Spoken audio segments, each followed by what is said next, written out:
Hindi kasi ako kumakain sa gabi mga mare, kaya ayan pagdadating ng umaga, gutom na gutom ang person. Wag nyo na lang pansinin kung ano yung pagkain ko, basta ang mahalaga busog tayo. Kung ano-ano kasi niluluto ni Madam Dami na i-invento siya ng mga pagkain mga mare, kaya wala kaming choice kundi kainin lalo't pag nagugutom na. Sabi ko nga sa inyo, bawal ang maarte sa abroad, diskarte muna bago mag-inarte. Sobrang daming labahin ko nga ngayon mga mare, kaya ganun din katindi ang gutom ko. So ito nga mga mare, sa sobrang dami dito ko na sa third floor sinasampay. Kemi lang mga mare, syempre mga natuyo na ito pero medyo basa pa siya, kaya ayan inilagay ko. Oo nga pala mga mare, sa mga baguhan dyan, itong mga abaya ni Madam Dami tsaka mga itim na damit, meron niyang pour sabon na nakahiwalay dyan. Ito mga mare, ayan o, nakikita nyo naman para sa abaya yan. Hiwalay ang sabon ng mga damit nila, hiwalay din yun sa abaya nila. Huwag nyo isasama sa washing ito mga mare kasi mamumuti yan. Proven and tested ko na, lago tayo kay Madam. After 2 years nga mga mare, ay natapos din ako maglaba. Aakyat na ako sa taas para isampay ulit kasi medyo basa pa sila. O Jivan, nakikita nyo yan, napakaraming labahin kanina. Eh di mamaya ang dami kong plantsahin. Totoo lang mga mare, tama kayo, nakakapagod naman talaga pero wala akong no choice kasi parte yan ng pagiging Disney princess ko.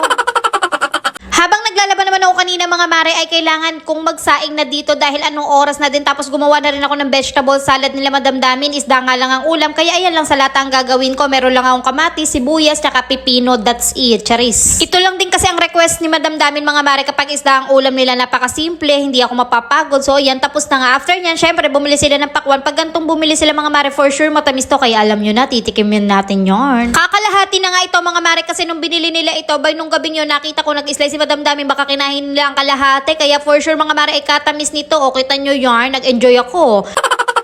Pagkatapos ko sa kusina mga mare, ito na ang aking huling gagawin mga mare. At ayan, magre-ready nga ako ng supra dahil ayan ang panlalatag nila sa kanilang kakainan. Syempre, sa plato pa rin sila kakain. Ayan, kumuha na nga ako. Tapos ayan, dadalhin ko na yan sa loob. Hindi ko na kayo isasama, baka pagalitan tayo ni Madam Damin. Dahil tapos na ako sa kusina mga mare, dito na muna ako sa kwarto dahil napakainit sa kusina. Ayan, tamang dut-dut na naman ang kumarin nyo. Naghahanap na naman ng pagkakaperahan. Tapos sabi ko nga sa inyo, minukbang ko yung pakwang kasi ang tamis.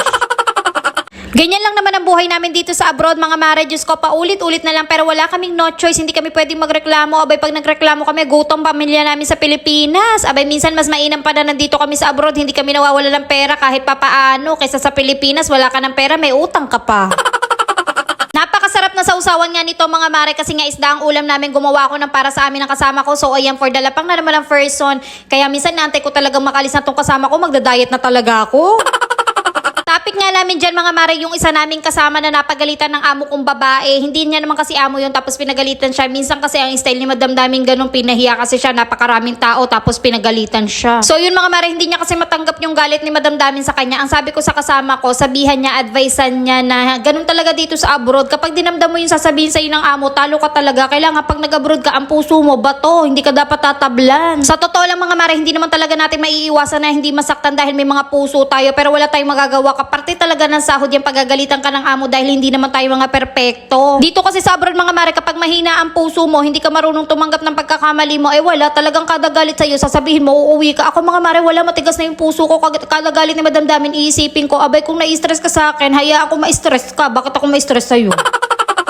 Kaya kayo mga mare, kung pinagagalitan kayo ng amo nyo, eh hayaan nyo lang, deadmahin nyo lang. Total, pag nakauwi na tayo, wala rin naman pakialam sa atin yung mga yan. Gawin natin ang trabaho natin, basta pinapasahod tayo, pinapakain tayo, ayun ang mahalaga doon. Hayaan nyo silang magalit na magalit, mananawa rin yan. Tsaka hindi naman habang buhay pagagalitan tayo mga mare, kaya hayaan nyo lang ang mga amo ma-stress sa atin. Ayun ang palagi kong sinasabi sa inyo mga mare, wag nyo i-stressin yung sarili nyo sa mga amo nyo. Hayaan nyo silang ma-stress sa atin para hindi tayo pumangit. So alam nyo na, diskarte muna bago inarte. Yun lang muna mga mare, maraming salamat sa panonood. Don't forget to share this video and follow me, Ninang Mia's Vlog. Nakakatuwa mga mare, hindi naman ako nag-upload sa YouTube pero may nanonood. Sige na nga, mag-upload na ako doon. O siya mga mare, dyan na kayo. Bye!